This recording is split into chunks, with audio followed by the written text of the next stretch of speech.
El enfrentamiento final entre el protagonista y el monstruo comenzó con una atmósfera cargada de tensión. Frente a frente, ambos se miraban en silencio, evaluándose mutuamente.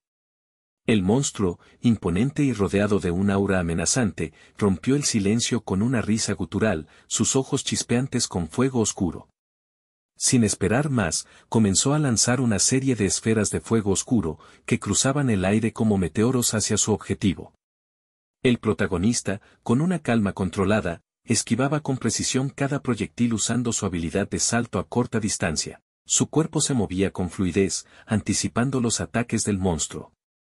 En un abrir y cerrar de ojos, se posicionó detrás de la criatura, aprovechando un punto ciego.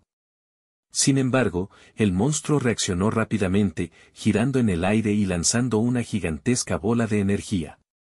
El impacto parecía inminente, pero el protagonista activó su magia defensiva justo a tiempo, protegiéndose de la devastadora explosión que sacudió el campo de batalla. Mientras ambos combatientes se mantenían en sus posiciones, el monstruo comenzó a acumular poder una vez más. Esta vez, su intención era lanzar flechas de viento, cientos de ellas, capaces de cortar el aire a gran velocidad. El protagonista, aún recuperando su energía, consumió una hoja de solaceum, sintiendo como su vitalidad y maná se restauraban al instante. Sus pensamientos iban y venían, evaluando la situación. Encontrar un buen ángulo para atacar era complicado. El monstruo no solo flotaba por los aires, sino que también mantenía una defensa mágica en su retaguardia, protegiendo sus flancos más vulnerables. El enemigo, con una estrategia agresiva, lanzó las flechas de energía, que surcaban el aire con una precisión mortal. Pero el protagonista, fiel a su destreza, esquivó una tras otra, desplazándose por el campo de batalla con agilidad inhumana. Mientras lo hacía, notaba la impaciencia del monstruo, que parecía frustrado por no poder acertar ninguno de sus ataques. El protagonista, observando los patrones de ataque, dedujo que la criatura ya había mostrado todas sus habilidades. No había nada más que ocultar. Él, en cambio, aún guardaba varios trucos bajo la manga, lo que le daba una ventaja estratégica. A cierta distancia, el arquero observaba con atención. Desde su escondite, no podía evitar sentir cierta frustración. Había seguido al protagonista todo este tiempo, esperando ver una hazaña extraordinaria, y ahora parecía que la situación se había estancado. El monstruo y el protagonista intercambiaban ataques sin poder asestarse un golpe decisivo.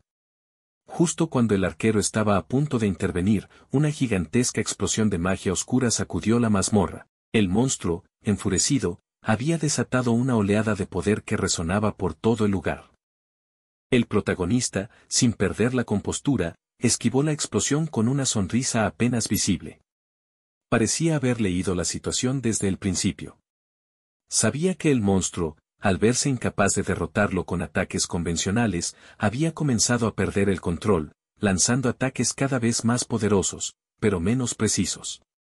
Esto era exactamente lo que el protagonista había esperado. Mientras el monstruo lanzaba más bolas de fuego desde el aire, el protagonista calculaba cuidadosamente sus movimientos. Aprovechando el momento adecuado, se posicionó justo debajo de la criatura. Ahora, tenía al monstruo a tiro. Usando su habilidad de robo, atrajo al monstruo hacia él con una fuerza invisible. La criatura, completamente sorprendida, se vio arrastrada hacia su adversario, sin poder reaccionar a tiempo. El monstruo intentó lanzar un hechizo en un último intento desesperado por defenderse, pero la proximidad con el protagonista lo hizo vulnerable. En el instante del contacto, la explosión resultante del choque fue enorme, sacudiendo incluso al arquero que observaba desde lejos. La onda expansiva lo hizo retroceder, y por un momento, todo el campo de batalla se cubrió de humo y polvo. Cuando el humo comenzó a disiparse, el protagonista reapareció intacto, habiéndose teletransportado detrás del monstruo en el último segundo. La criatura, aún lanzando hechizos hacia el vacío, no se había dado cuenta de su cambio de posición. Aprovechando la confusión del monstruo, el protagonista activó la barrera de protección que había obtenido en una batalla anterior. El hechizo del monstruo, una bola de energía oscura, rebotó inofensivamente contra la barrera. En un movimiento calculado, el protagonista imbuyó su arma en fuego, desatando un golpe final sobre el monstruo. Su espada atravesó el cuerpo del enemigo con precisión, y el ataque quemar desintegró al monstruo en una ráfaga de cenizas. Con el último aliento de la criatura, todo terminó. La batalla había llegado a su fin. A lo lejos, el arquero, aún en su escondite, observaba con una mezcla de sorpresa y nerviosismo. El protagonista había logrado derrotar a Alyssa, el jefe de la mazmorra, con una facilidad que superaba todas las expectativas. Esto confirmó lo que el arquero ya sospechaba: este individuo no era un cazador común. Ya sabía exactamente qué debía incluir en su informe al líder del grupo. El desempeño del protagonista había sido excepcional, superando cualquier predicción. Una ventana flotante apareció ante el protagonista, confirmando que había robado la habilidad quemadura de sangre, la cual había sido su objetivo principal desde el inicio. Con una satisfacción silenciosa, sabía que todo había salido como lo planeaba. Además, notó que su nivel había aumentado significativamente, alcanzando el nivel 32. Entre sus nuevas habilidades, adquirió acelerar, una técnica básica pero invaluable para un asesino. Otra ventana le informó que la constelación maestro de la guerra móvil lo felicitaba por su estrategia impecable, otorgándole una ligera mejora en su tasa de experiencia. Sin embargo, la constelación del protagonista, algo desdeñosa, consideró que este gesto era innecesario, burlándose del maestro de la guerra por su insistente generosidad. Mientras recogía los objetos del cadáver del monstruo, el protagonista contemplaba su éxito. No solo había conseguido la habilidad que buscaba, sino también otros valiosos botines, como una piedra mágica verde, que le había proporcionado una considerable suma de dinero. Además, el anillo que mejoraba el efecto de sangrado sería útil en futuras batallas. Incluso el libro de habilidades, aunque no era adecuado para su clase, tendría su utilidad en el futuro. La cazadora Cha sostenía su teléfono con firmeza mientras observaba el departamento con una mirada crítica. Había llegado al lugar donde creía que Shinkangu se había detenido tras su huida. Cha, conocida por su eficiencia y precisión, no dudaba de que estaba en el lugar correcto. Mientras se mantenía alerta, informó a su jefe, quien estaba al otro lado de la línea, sobre el progreso de su misión. Le había seguido la pista al protagonista hasta ese apartamento y estaba lista para actuar.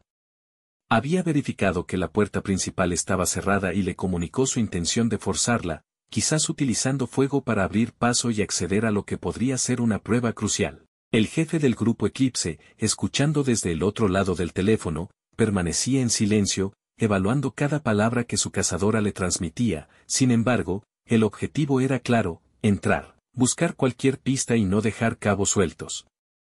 No había tiempo que perder. Mientras tanto, no muy lejos de allí, desde una ubicación oculta, alguien observaba los movimientos de Cha y su equipo. Quienquiera que fuera, parecía vigilante y prevenido. Rápidamente, enviaba un mensaje a una persona desconocida, informando que el grupo Eclipse había llegado al lugar y que estaban en plena búsqueda de rastros de Shinkangu. En el departamento, la cazadora Cha continuaba la conversación. Había inspeccionado lo suficiente para darse cuenta de que el lugar estaba vacío, sin señales evidentes de una reciente ocupación. Después de terminar su breve inspección, informó nuevamente a su jefe. Le comunicó que no había encontrado nada tangible, el departamento estaba limpio, tal vez demasiado limpio, lo que indicaba que su objetivo no había dejado rastros obvios. El jefe, por su parte, no se mostró sorprendido. Al contrario, un leve toque de interés se asomó en su tono cuando finalmente respondió. Según su análisis, esa cuidadosa eliminación de pruebas solo reforzaba la impresión que tenía del protagonista. El hecho de que no haya dejado nada detrás solo me hace querer encontrarlo más, dijo el jefe con una calma calculada. Para el jefe del Eclipse, esto no hacía más que confirmar que Shinkangu no era alguien que actuara con imprudencia. Al contrario, era meticuloso y audaz, un oponente digno para la cazadora Cha. Mientras Cha escuchaba estas palabras, quedó atónita por las insinuaciones de su jefe de reemplazarla por el protagonista. No entendía del todo la fascinación que su jefe parecía sentir por ese hombre. A pesar de ser cuidadoso, Shinkangu no parecía un rival extraordinario desde su perspectiva. Sin embargo, no lo expresó en voz alta, manteniendo su papel profesional. El jefe interrumpió sus pensamientos, preguntándole si había encontrado alguna pista que pudiera ser útil. Ella, respondiendo con la misma precisión de siempre, le informó que el departamento pertenecía a una cazadora. Ya fuera de la mazmorra, mientras su teléfono recuperaba señal, leyó un mensaje de su contacto, Ann. Este le advertía que el grupo Eclipse estaba tras él y que Chasoe, en particular, estaba actuando rápidamente. El protagonista, lejos de preocuparse, mostró una leve sonrisa. La situación le resultaba predecible. Sabía que el eclipse no sería fácil de eludir, pero también confiaba en su capacidad para mantenerse un paso adelante. El protagonista, preocupado por la seguridad de su amiga An Seo-yeon, reflexionaba sobre la sorprendente red de información del gremio de la flor. Se preguntaba si este era realmente el alcance del poder informativo que poseían, lo cual no era extraño al ser un gremio satélite del poderoso gremio Junhua. Sin embargo, su inquietud creció al considerar que el grupo Eclipse pronto podría ir tras Liaran. Dado que para Yerinel era apenas un socio comercial, no había motivo alguno para que ella lo protegiera, especialmente después de su rechazo a unirse a su organización. Afortunadamente, los Ojos Azules mantenían una disputa territorial con Eclipse en Daejeon, lo que hacía improbable que compartieran información con ellos. Con esta tranquilidad, el protagonista decidió que su siguiente paso sería encontrar a Eo Juntae, tal como había planeado. Sabiendo que necesitaría apoyo para esta misión, se dispuso a buscar a una persona específica en quien podría confiar. En otro rincón de la ciudad, un hombre pelirrojo, al parecer también en la búsqueda de Eo Juntae, avanzaba con sus propias preocupaciones y dudas sobre el éxito de su cacería. Un destello de recuerdos vino a su mente, un flashback donde otro hombre lo felicitaba por su traslado y le da ánimos ahora que pertenecerá a una división de la NSA más avanzada. De vuelta al presente, el pelirrojo se encontraba ante un edificio de departamentos, el último en su lista de ubicaciones registradas. Golpeó la puerta de uno de los apartamentos y fue recibido por un joven rubio. El pelirrojo, sin rodeos, le preguntó si allí vivía alguien llamado Eo Juntae, pero el rubio, irritado, le respondió que vivía solo. El pelirrojo notó un arma en el interior del apartamento, lo que despertó su suspicacia, por lo que preguntó si el joven era cazador. El rubio, sin demasiado interés, le comentó que era suya y que la tenía para protegerse en un mundo cada vez más peligroso. Satisfecho con la respuesta y sin hacer más preguntas, el pelirrojo se disculpó y se dispuso a marcharse. Sin embargo, apenas había dado unos pasos cuando sintió el peligro inminente, el rubio había abierto rápidamente la puerta, apuntando un arma hacia él. La reacción del pelirrojo fue instantánea, desenfundó su espada y, en un movimiento preciso, cortó el arma y los dedos del atacante. Irritado, el pelirrojo observó al rubio herido y dedujo que era un artillero, haciendo notar que, si hubiera querido justificar la defensa propia, habría quitado el silenciador del arma. Mientras el rubio intentaba huir, el pelirrojo lo interceptó, presionando la hoja de su espada contra su cuello y exigiendo información sobre Eo Juntae. Aterrorizado, el rubio confesó que solo había visto a Eo Juntae una vez en un encargo, pero que le había advertido de no buscarlo jamás. Según el rubio, Juntae era alguien que vivía en solitario y con el apoyo de alguien peligroso, aunque no sabía quién era. Fuera del edificio, el pelirrojo meditaba sobre la conexión con Jang Pyong y por qué la investigación había sido detenida. Sus pensamientos fueron interrumpidos al divisar a 3 oficiales de la Agencia de Seguridad Nacional de Seúl acercándose. Atrapado entre el impulso de huir y la cautela, buscó un escondite. Para su alivio, el protagonista llegó en ese momento, interceptando a los oficiales y dirigiéndose a ellos con una seguridad que los tomó por sorpresa. El protagonista, con una leve sonrisa, les preguntó si eran de la Agencia de Seguridad Nacional, y sin darle tiempo a responder, les explicó que un cazador lo había asaltado en el camino. Su actitud relajada desvió la atención de los oficiales lo suficiente como para que el pelirrojo aprovechara la distracción y escapara apresuradamente, agradeciendo su inesperada buena fortuna. Ya en otro lugar, el pelirrojo observaba una fotografía en la que aparecía junto a su amigo. Recordó cómo lo felicitaba por su traslado a Seúl, sorprendido de que por fin lo hubiera conseguido. Su amigo había asumido la responsabilidad en su ciudad anterior para permitirle enfocarse en su nuevo rol en la capital. Recordó las palabras de su amigo, quien le había pedido que ambos protegieran la justicia en sus respectivas ciudades, un recuerdo que trajo una mezcla de nostalgia y determinación. Mientras el pelirrojo reflexionaba, el protagonista se acercó a él, quien lo reconoció de encuentros anteriores. Sorprendido, el pelirrojo preguntó cómo había dado con su escondite. Sin inmutarse, el protagonista mencionó sus datos, su nombre, Yo-Doon, su nivel de poder estimado, y su posición en la NSA de Seúl. Asombrado y en alerta, Doon le preguntó si había revisado sus antecedentes o si también pertenecía a la agencia. Sin embargo, el protagonista lo tranquilizó, asegurándole que no era así, pero sabía que también estaba tras Seo Juntae, sugiriéndole una colaboración para la captura. Mientras tanto, en otro sitio, Liaran conversaba con el arquero que había estado siguiendo al protagonista. Lamentaba que, pese a su habilidad como comisionista, el protagonista no mostrara interés en trabajar con el cuerpo de mercenarios. Después de todo, había demostrado cualidades excepcionales y hasta había llegado a considerar la posibilidad de recomendarlo a Han Si-wan. La conversación fue abruptamente interrumpida por ruidos provenientes del exterior. Sin previo aviso, la cazadora Cha irrumpió en la habitación, con una expresión de satisfacción por haber encontrado finalmente a Lee Yerin. Sin perder tiempo, Liaran se puso de pie, liberando todo su poder y fulminando a Cha con una mirada aterradora. Le exigió que explicara el motivo de su presencia, dejando claro que no toleraría ninguna intrusión.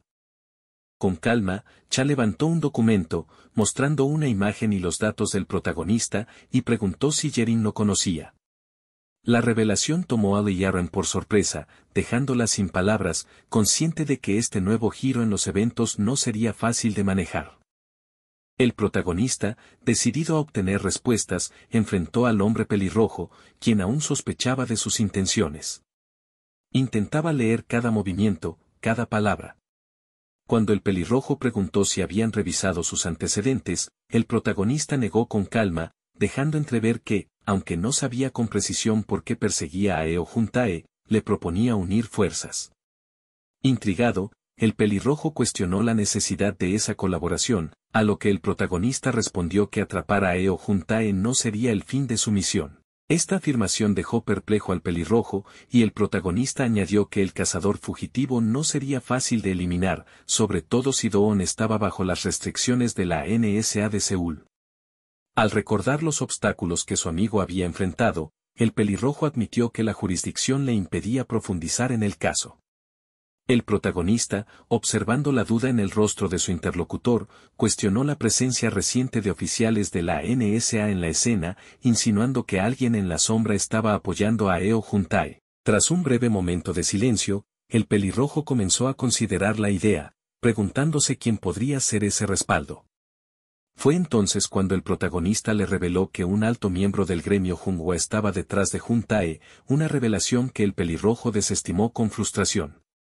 Sin embargo, el protagonista mantuvo la seriedad, insistiendo en que, más allá de sus dudas, ambos tenían el mismo objetivo.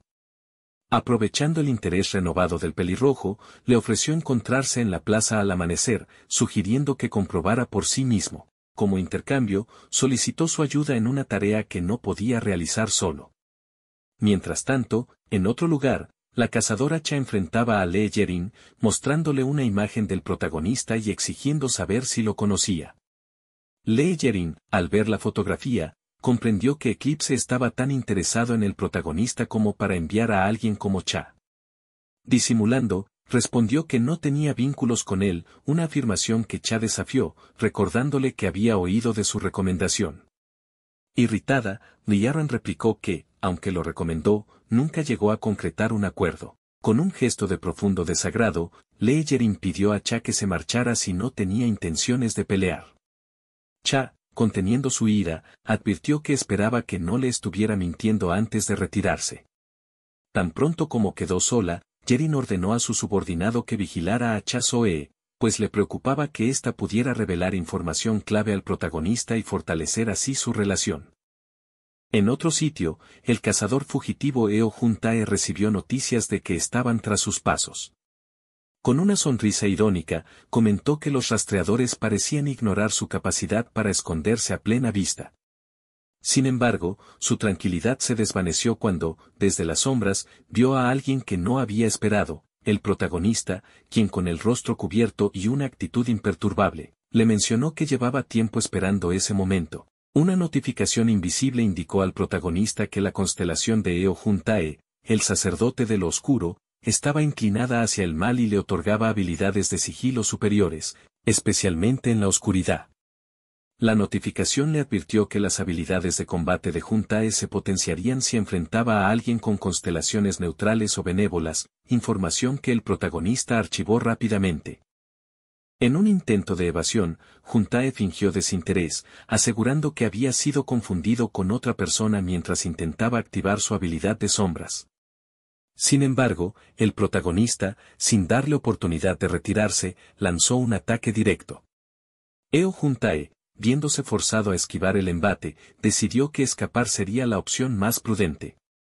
El protagonista dedujo que, dada la facilidad con la que había evitado su ataque, Juntae debía poseer una resistencia mágica notable. Más adelante, Juntae, consciente del peligro que representaba aquel misterioso perseguidor, se preparó para una confrontación directa, lanzando una ráfaga de cuchillos en su dirección. Por otro lado, Chasoe, en su propia misión, interrogaba a un desconocido sobre el paradero de Shinkangu, pero su paciencia pronto se agotó, incinerando al hombre cuando no obtuvo respuestas. En sus pensamientos, resentía la ausencia del protagonista, quien le había prometido contactar después de resolver asuntos urgentes en Daejeon. Cha, frustrada y furiosa, se sintió burlada por su astucia al reconocerla y evitar el encuentro. Recordó, además, la opinión de su maestro, quien lo veía como un rival potencial para ella. Cha, molesta, murmuró para sí misma que, en su mente, el protagonista era ya un enemigo, y decidió que si lograba opacar su favor con el maestro, no dudaría en acabar con él. De vuelta con el protagonista, este activó una barrera mágica, bloqueando los proyectiles de Juntae, quien lo miraba atónito, preguntándose si realmente había visto una barrera de protección. Confundido sobre el rol del protagonista, Juntae lanzó una segunda ráfaga de cuchillos, esta vez con mayor velocidad y precisión, aunque nuevamente fueron esquivados con facilidad, frustrando sus intentos.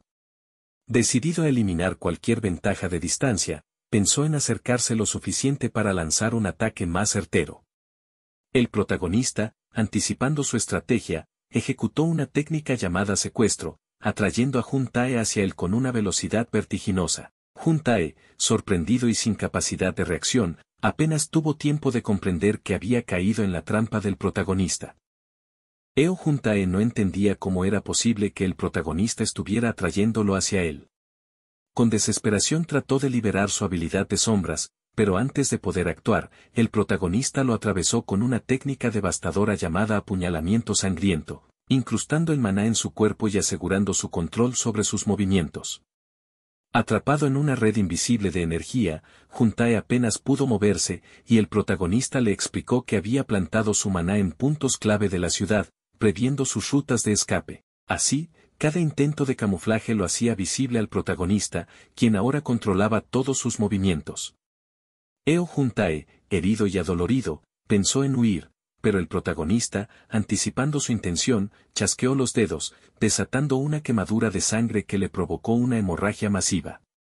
Incapaz de resistir el dolor, Juntae se retorció y gritó, jurando que haría pedazos a su captor, mencionando que tenía el respaldo de alguien poderoso. El protagonista, imperturbable, le dijo que ya sabía que su protector era Ae Wanjun del gremio Junghwa, lo cual dejó atónito a Juntae, quien, confundido, quiso saber cómo había llegado a esa información. Sin embargo, el protagonista cerró la conversación de un golpe, advirtiéndole que pronto se quedaría dormido y procediendo a capturarlo. A unas calles de distancia, el pelirrojo recordaba su conversación con el protagonista, donde éste le había explicado que los oficiales de la NSA se encontraban en la zona por casualidad, casi como si alguien hubiera planeado el encuentro. Confundido, el pelirrojo había indagado más. El protagonista, sin perder el hilo, señaló que la NSA gestionaba cierta información a través de cuentas especiales y que el reloj de su amigo, que Doon usaba con frecuencia, podía significar que su cuenta aún estaba activa. Explicó que para mantener esa cuenta sin provocar sospechas, la NSA había ocultado su situación en lugar de declarar oficialmente su muerte. De este modo, quienes tuvieron acceso a esa cuenta podrían haber llegado hasta la villa. Impactado, el pelirrojo comprendió el intrincado manejo de la información, lo cual también significaba que el patrocinador de EO Juntae manipulaba desde las sombras a la NSA y al gremio Junhua. El protagonista le pidió finalmente acceso a la cuenta como condición de su alianza. En el presente, Do-on reflexionaba sobre las palabras del protagonista, dándose cuenta de que, si éste tenía razón, tanto la NSA como el gremio Junhua habían fallado en su responsabilidad. Llegando al punto de encuentro, el pelirrojo encontró al protagonista, quien lo esperaba con EO Juntae golpeado y amordazado. El protagonista le explicó la captura detalladamente, haciéndole entender que el fugitivo había sido difícil de capturar debido a sus habilidades de sigilo. Al observar la multitud que llenaba la zona, el protagonista reveló que había elegido el lugar y la hora a propósito, de modo que si el pelirrojo decidía arrestar a Juntae, ni sus patrocinadores podrían intervenir. Sin embargo, le dejó abierta la posibilidad de vengarse si eso era lo que deseaba, colocándole la decisión final en sus manos. Momentos después, un investigador de la NSA se aproximó, reconociendo el éxito del protagonista en la captura de Geo Yonde. Rápidamente, el agente le solicitó su número de cazador para proceder con el pago de la recompensa. La transacción fue completada, y el oficial notificó que los 300 millones de wons y el alquiler de la mazmorra habían sido transferidos. Esa misma noche, en una ubicación apartada, el protagonista le preguntó a Do-on por qué decidió no tomar venganza. El pelirrojo confesó que, si bien en otras circunstancias habría acabado con Juntae, anhelaba que tanto la NSA como el gremio Junhua se convirtieran en instituciones confiables. Ahora que veía su corrupción, no podía permitir que actuaran a su antojo. El protagonista reflexionó en silencio, reconociendo que Do-on comenzaba a parecerse al personaje de la novela que lideraba la revuelta contra la NSA, donde Do-on se volvía un villano enfrentado a Junhua, similar a él. En la trama original, Do-on había sido arrestado por Chae Wan-jung tras el incidente con Juntae, pero esta vez, sin dejar rastros, el protagonista confiaba en que el pelirrojo escaparía de ese destino. Do-on, intrigado, mencionó que se sorprendió al ver que la gran recompensa del protagonista era simplemente la suma de la captura. El protagonista, con una sonrisa tranquila, aseguró que no trabajaba gratis y que esa recompensa serviría para cortar las piernas y brazos de Chae Wan-jung.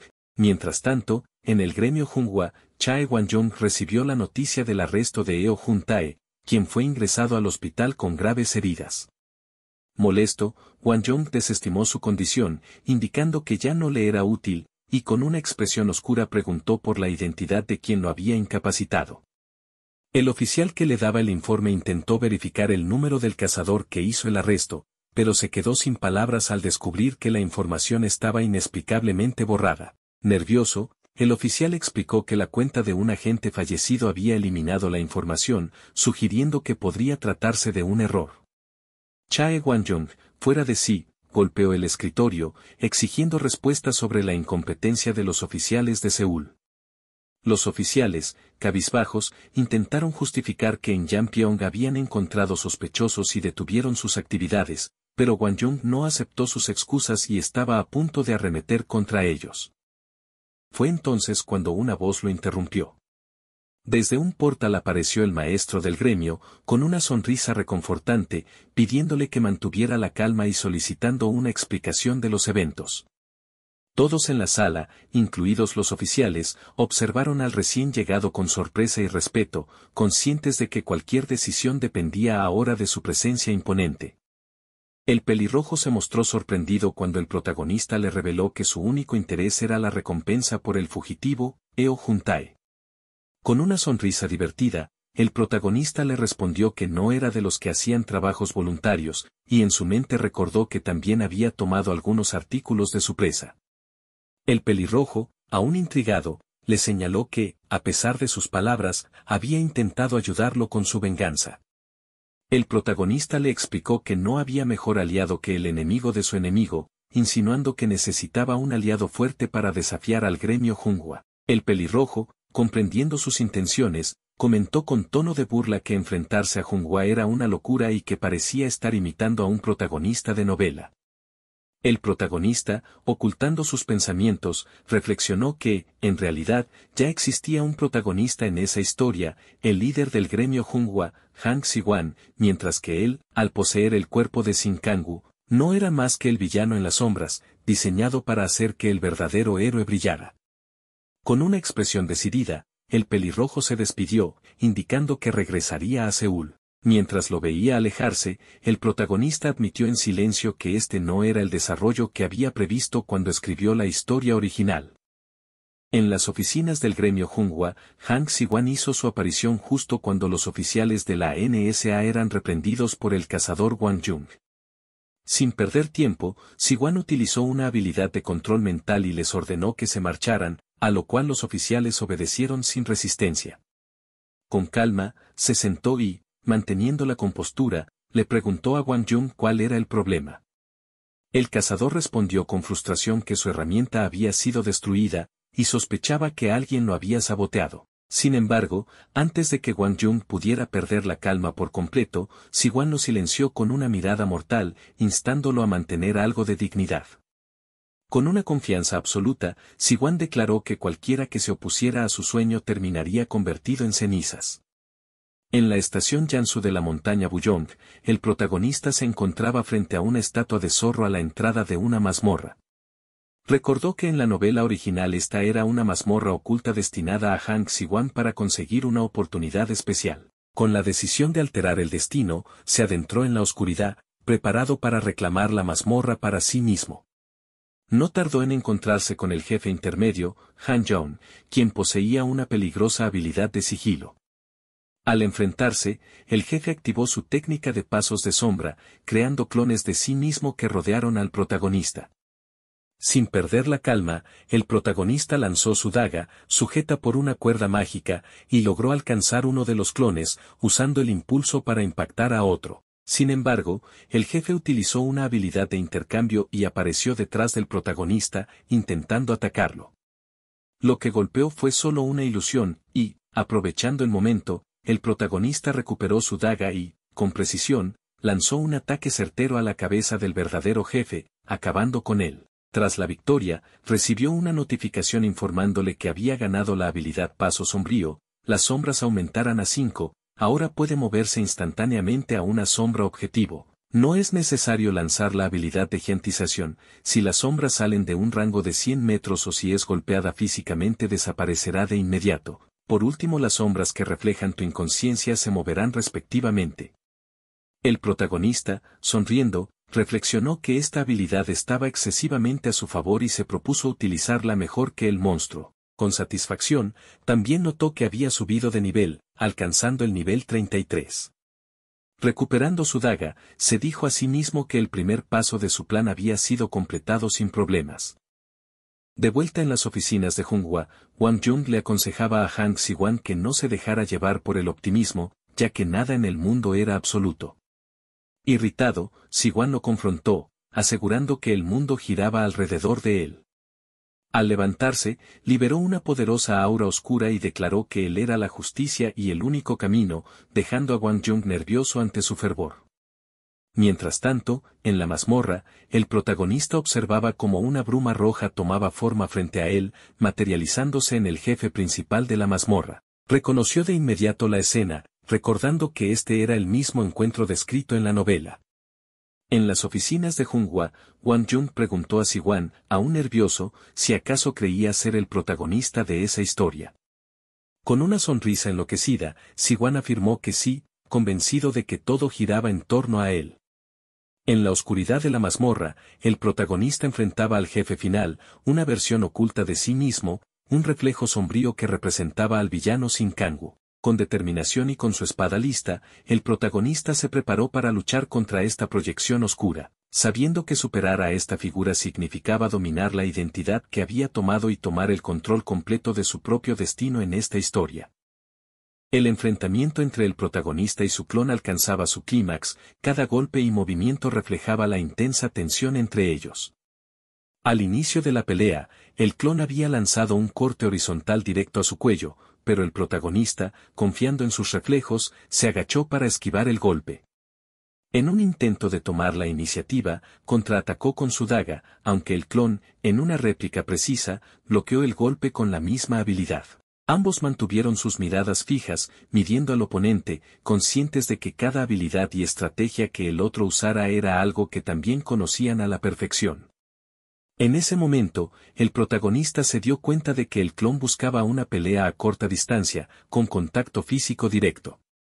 Las habilidades de ilusión convencionales y las técnicas mágicas quedarían anuladas por la habilidad de rastreo de maná del clon, y ambas figuras compartían la visión de agarre, lo que les daba una percepción extraordinaria de las debilidades del otro. Así, el protagonista comprendió que, al final, el combate dependería de quien lograra hacer un ataque cuerpo a cuerpo certero. Con un plan en mente, activó teletransporte transversal, apareciendo de inmediato detrás del clon para lanzar una estocada con puñalada sangrienta, pero el clon activó una barrera de protección en el último segundo. El clon se veía sorprendido, pero el protagonista había anticipado su defensa. En un instante, imbuyó su daga con llamas y activó paso de sombras, dividiéndose en múltiples ilusiones que lo rodearon. El clon, nervioso pero concentrado, golpeó una de las figuras, creyendo que era el verdadero.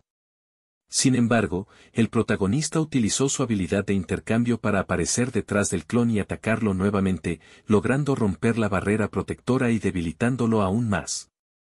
Desesperado, el clon usó su propia habilidad puñalada sangrienta para asestarle un golpe mortal, hiriendo gravemente a lo que parecía ser el protagonista. Pero la figura se desvaneció, dejando al clon sin aliento mientras buscaba frenéticamente la ubicación del verdadero protagonista. Su desesperación crecía con cada ilusión que atacaba sin éxito. Cada vez que lanzaba un golpe, solo encontraba sombras y reflejos que lo llevaban al límite de su resistencia. Finalmente, en un arranque de frustración, lanzó su daga a distancia, solo para que atravesara otra ilusión más. Agotado y paranoico, el clon alzó una última barrera de protección, tratando de protegerse de las copias que lo rodeaban.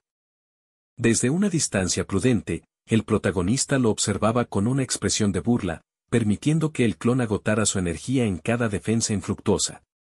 Cuando vio que su oponente ya no tenía mana para seguir levantando barreras, supo que había llegado el momento de terminar con el combate. Cambiando de posición con una ilusión cercana, el protagonista apareció justo frente a su clon, quien ahora lo miraba con un terror puro.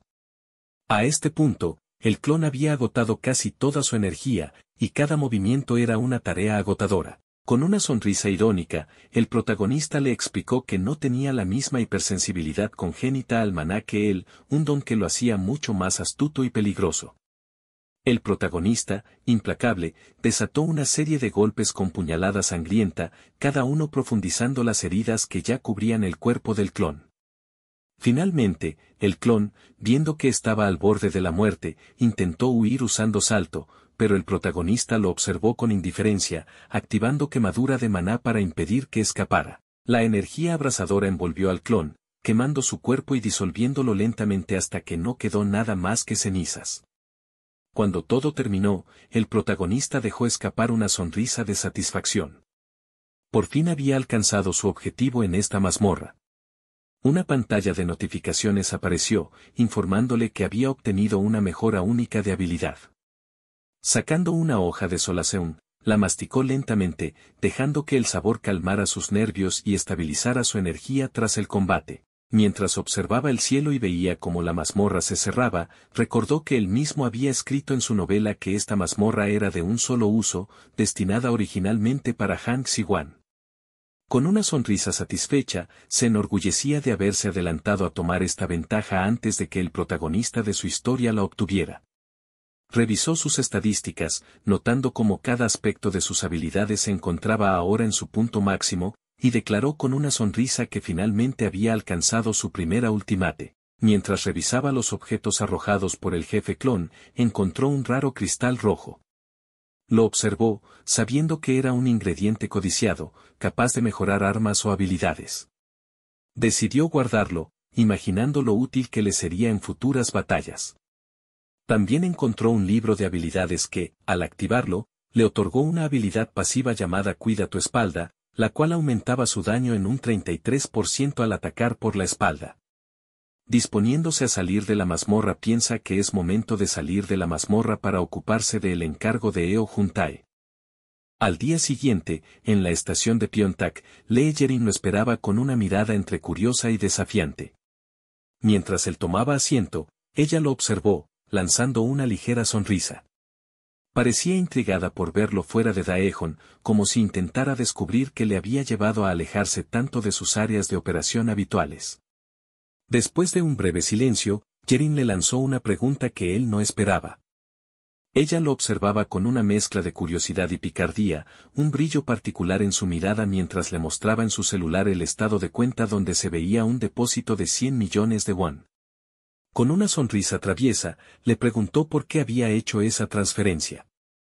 El protagonista respondió con calma, explicándole que Cha Soe debía haber recibido la noticia, y que, al ser alguien impulsiva, probablemente ya habría hecho un movimiento si su información se hubiese filtrado. Lee Yerin, aún sonriendo, le respondió que, hasta donde sabía, Soe estaba tranquila, aunque se decía que continuaba buscando al protagonista.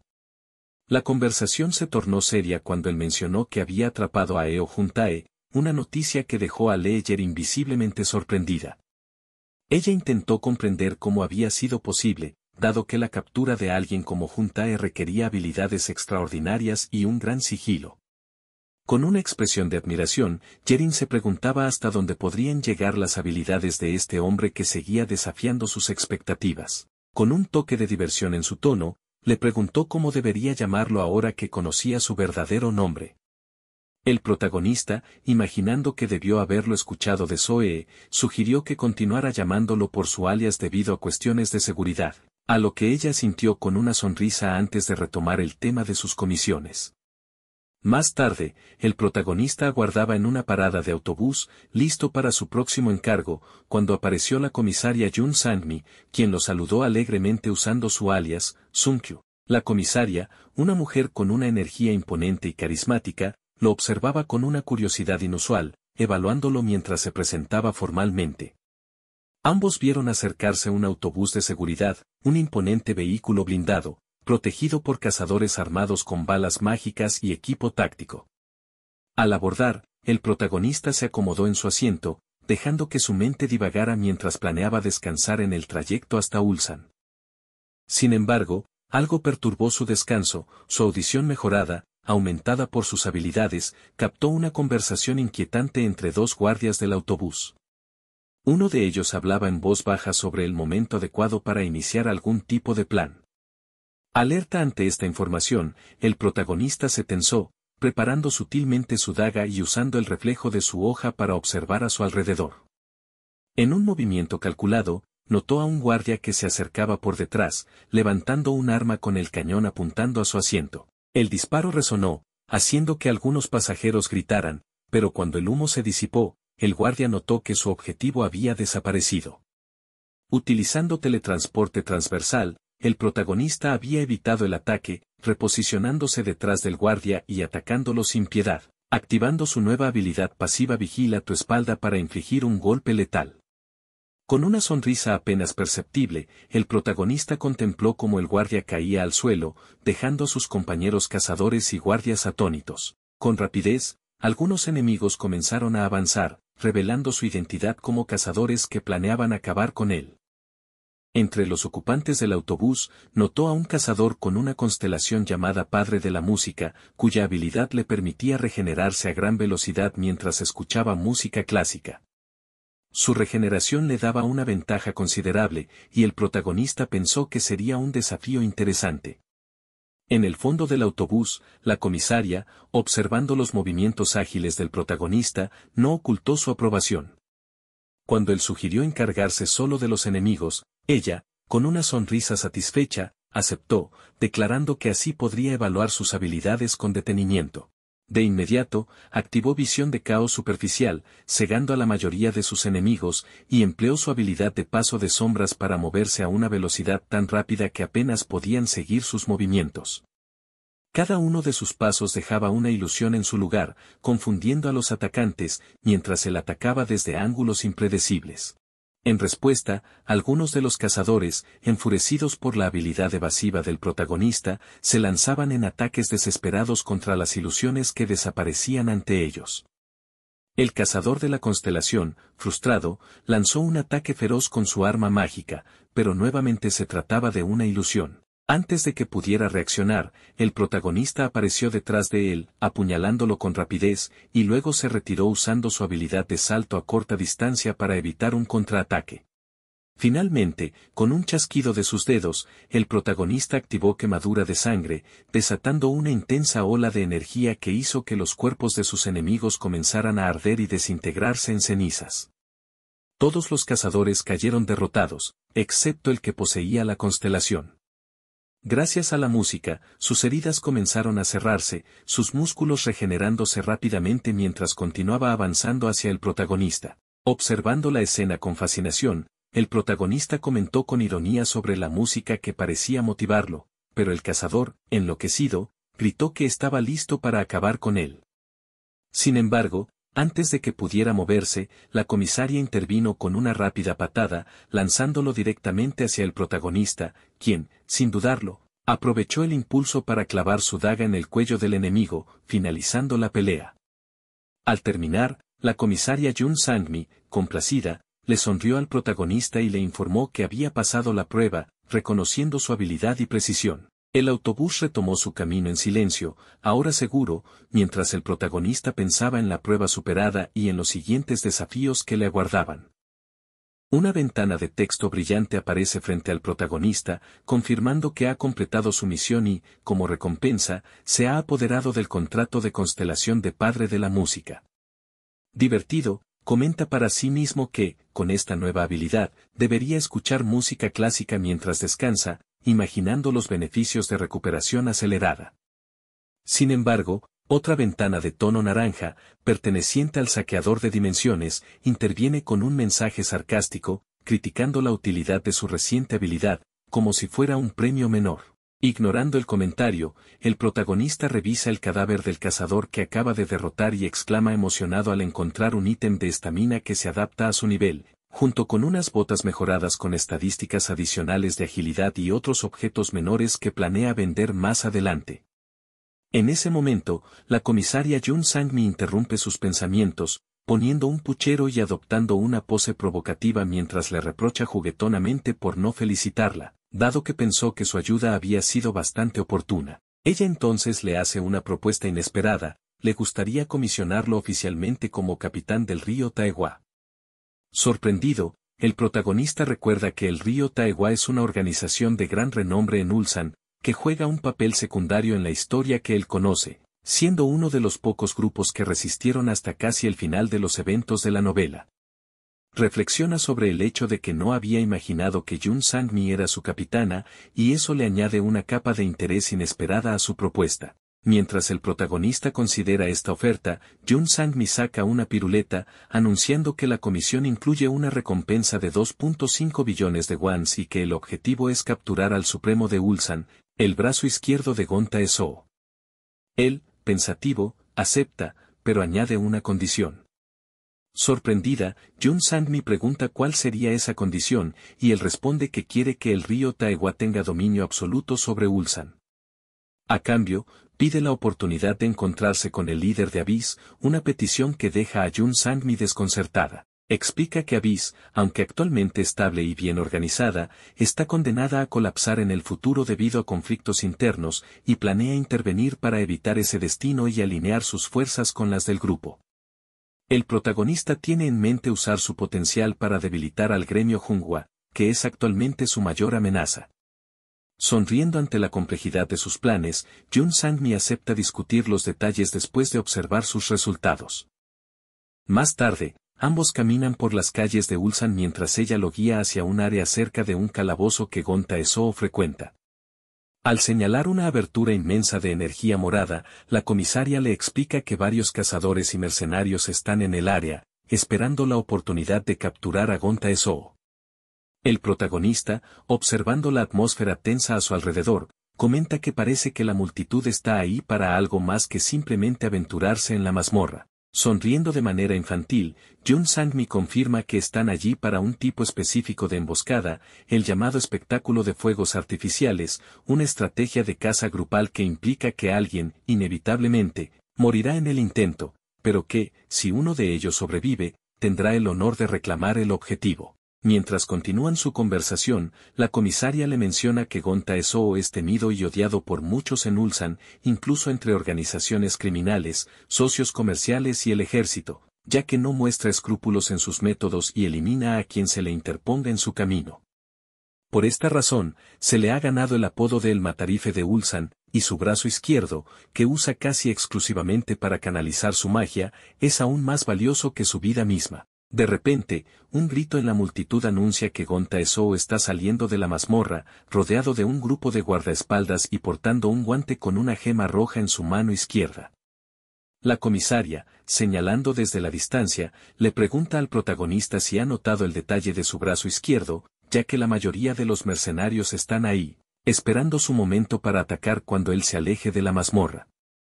Con una sonrisa calculadora, el protagonista se prepara para retirarse, mencionando que debe atender un asunto antes de unirse a la batalla. Mientras ella lo observa alejarse, él se dirige a una tienda lujosa en el distrito central de Ulsan. Al entrar, le pregunta al vendedor por el precio de un objeto especial y, al escuchar la cifra de 500 millones de wons, muestra la lista de los ítems obtenidos de sus enfrentamientos previos y negocia la venta, usando el dinero para adquirir el artículo. Examina con satisfacción su nueva adquisición, un objeto que otorga reducción de dolor y una resistencia alta, pensando en lo útil que será en la pelea contra Gon Tae-soo. A medida que se dirige hacia la salida, reflexiona sobre lo que ha visto. El Gon Tae-soo que salió de la mazmorra no poseía una constelación, lo que le hace pensar que se trata de una falsificación. Su mente analiza las posibles estrategias y recuerda que Gon Tae-soo, según la historia original, tiende a revisar la situación antes de ejecutar un plan. Esta precaución indica que el verdadero Gon Tae-soo podría estar observando desde otro punto. Paseando por los alrededores y con los sentidos en alerta, el protagonista distingue finalmente una presencia destacada, una mujer que posee la constelación del arquero sagrado, que aumenta su precisión en ataques mágicos y de arco. Con una amplia sonrisa, reconoce que ha encontrado su objetivo real, dispuesto a comenzar la cacería en serio y a confrontar a Gon Tae-soo en el momento y lugar adecuados. El protagonista recibe la notificación de que la mujer que ha estado observando tiene la constelación de arquero sagrado, una habilidad poderosa que le permite quintuplicar la precisión en sus ataques mágicos y con arco. Con una sonrisa, confirma para sí mismo que ha encontrado al objetivo, una mujer de aspecto enigmático, de cabello gris y vestida con un chaleco rojo. Sin embargo, en vez de apresurarse, opta por mantener la distancia, sabiendo que cualquier movimiento en falso podría arruinar su plan. Mientras tanto, sigue los movimientos de Gon Tae-soo, quien va disfrazado de mujer y logra engañar a la mayoría de las personas a su alrededor. El protagonista se percata de la astucia detrás del disfraz, sin la ayuda de la constelación, ni él mismo hubiera notado que se trataba de su verdadero objetivo. Observa cómo Gon Tae-soo aborda un tren del metro, rodeado de lo que parecen ser hábiles combatientes y usuarios de constelaciones, evidenciando que el jefe tiene a su disposición un grupo de guardaespaldas experimentados. Sin dejarse disuadir, el protagonista decide no abordar el mismo tren. En lugar de eso, recurre a su habilidad de salto a corta distancia, desplazándose entre los edificios, intentando mantenerse cerca sin llamar la atención. La persecución es tensa y agotadora, ya que es consciente de que una vez sus rutas comiencen a solaparse, podría levantar sospechas. Sin embargo, su determinación lo mantiene en movimiento mientras espera la oportunidad perfecta para tomar a Gon Tae-soo por sorpresa. Finalmente, Gon Tae-soo, junto a su séquito llegan a su destino que resulta ser una construcción abandonada, se relaja lo suficiente para revelar sus intenciones. Gon Tae-soo, con una sonrisa maníaca, empieza a burlarse de los mercenarios que fueron engañados por su señuelo, comentando con satisfacción lo ingenuos que han sido al caer en su trampa. Uno de los guardias se ríe, mencionando que los mercenarios jamás imaginaron que ahora serían ellos los perseguidos, mientras otro guardaespaldas, orgulloso, proclama que la presencia del jefe entre ellos significa que los cazadores no tienen oportunidad alguna de salir con vida. Sin embargo, la atmósfera cambia repentinamente cuando Gonta Ezou detecta una leve perturbación. Su expresión se vuelve seria y, sin perder un segundo, se separa de sus guardias y sale de la zona de reunión para investigar. Al llegar al lugar de la supuesta amenaza, se encuentra solo. Intrigado, Gonta Ezou se pregunta si su intuición lo engañó esta vez. Oculto en las sombras, el protagonista observa cómo Gonta Ezou investiga el área. Respira aliviado de haber logrado eludir la detección y empieza a entender por qué el matarife de Ulsan, como llaman a Gonta Ezou, ha sobrevivido en varias ocasiones a intentos de asesinato. Sus instintos y habilidades le han permitido esquivar trampas letales que habrían acabado con cualquiera menos experimentado. Sin embargo, esta vez el protagonista planea asegurarse de que esos instintos no sean suficientes para salvar a Gonta Ezou. En la entrada de la mazmorra, la comisaria Jun Sang-mi revisa su celular mientras espera, observando impaciente la actividad de sus subordinados. Un mensaje de texto inesperado la saca de sus pensamientos, es un mensaje protegido.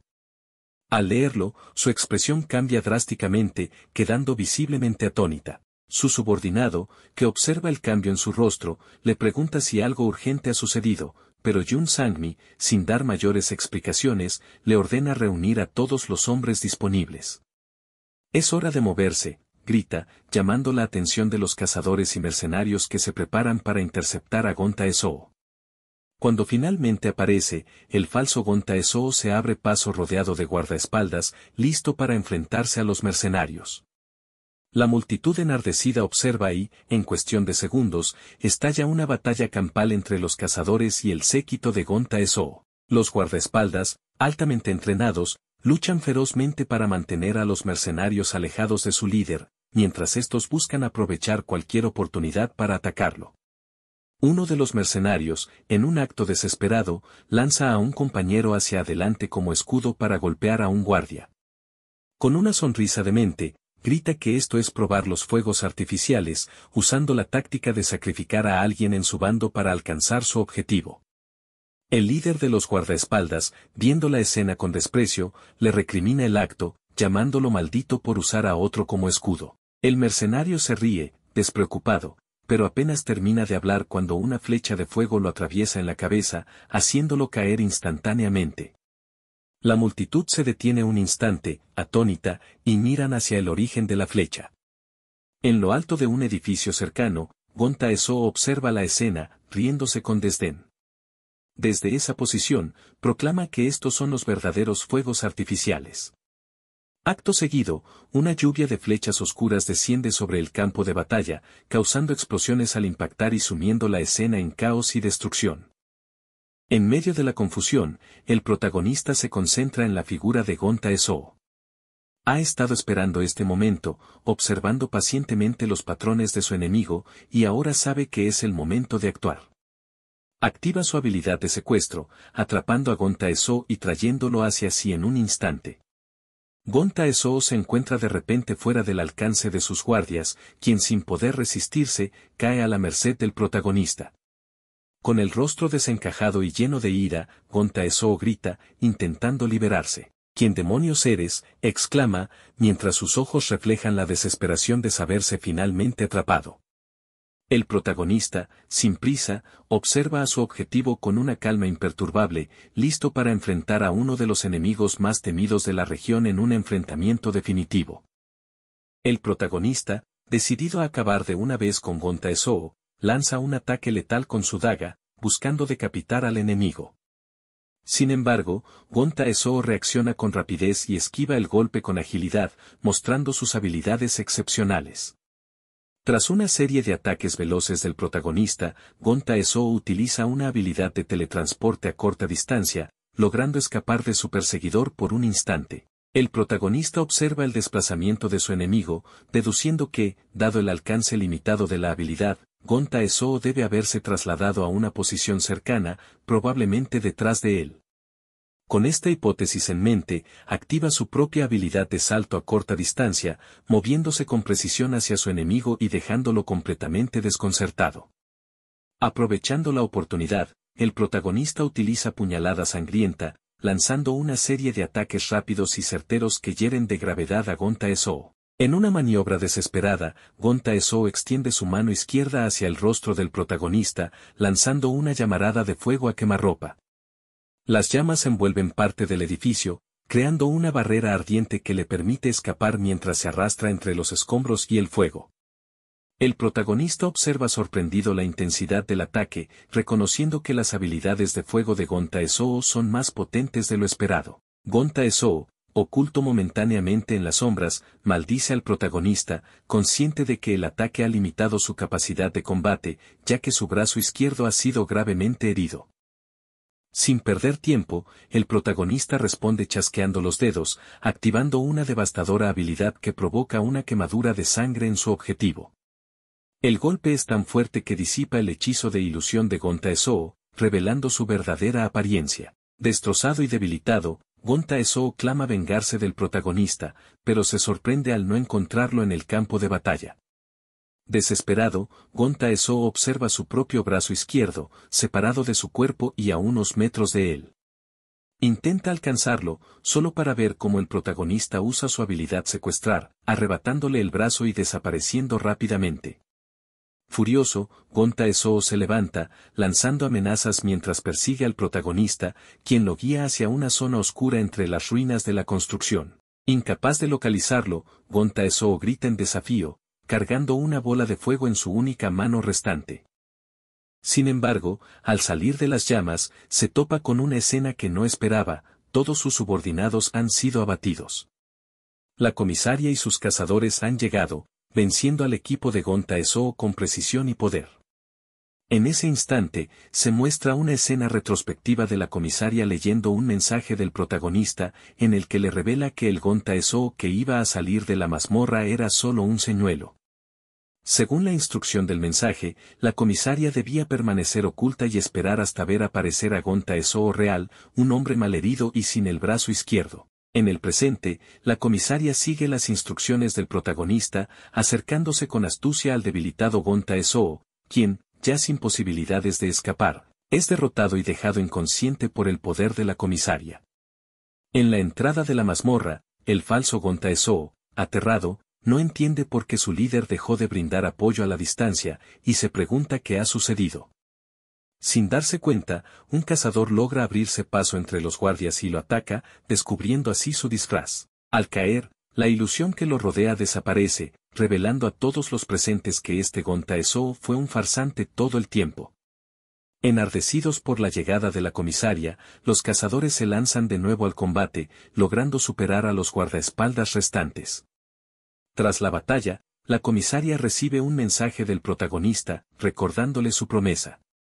En él, le pide cumplir con su acuerdo de permitirle un encuentro con el líder del grupo Abyss. Ella, en medio del caos de la victoria, responde al mensaje con una ligera sonrisa, afirmando que, cuando las cosas se calmen, contactará a Abyss. Observa en silencio cómo el protagonista se ha marchado sin despedirse y hace un pequeño puchero, lamentando que al menos podría haber dicho adiós. En otro lugar, el protagonista regresa a Daejeon, donde Leyerin lo espera, sosteniendo en su mano el brazo cortado de Gonta Ezou. Con una sonrisa de satisfacción, le da la bienvenida, elogiando su labor. Depositando el brazo en la mesa, le menciona lo feliz que está de verlo de nuevo en Daejeon, aunque el protagonista, sin prestar atención a sus palabras, le pregunta inmediatamente por Cha Soe. Con una sonrisa traviesa, Leyerin le responde que Cha está en Jeonju y le revela que tanto ella como Seo Yeon han filtrado información incorrecta para distraer a posibles espías. Cambiando de tema, menciona con diversión que el protagonista ahora es toda una estrella, disfrutando de la fama que su misión le ha otorgado. La misión ha terminado, pero el protagonista sabe que ha dejado una marca en el mundo de los cazadores y mercenarios, y que su próximo encuentro con el líder de Abyss será solo el inicio de una nueva etapa en su historia. Gracias por acompañarme hasta el final de este resumen de manhwa. Espero que hayas disfrutado de esta intensa escena de acción y te haya dejado con tantas preguntas como a mí sobre lo que podría suceder a continuación. ¿Crees que el protagonista enfrentará desafíos aún mayores? ¿Qué otros enemigos o aliados aparecerán en su camino? Me encantaría conocer sus opiniones, así que no olvides dejar tus comentarios abajo. Si te ha gustado el video, recuerda darle like, compartirlo y suscribirte al canal para no perderte los próximos resúmenes de esta historia y de otros manhwas emocionantes que están por venir. Nos vemos en el próximo capítulo.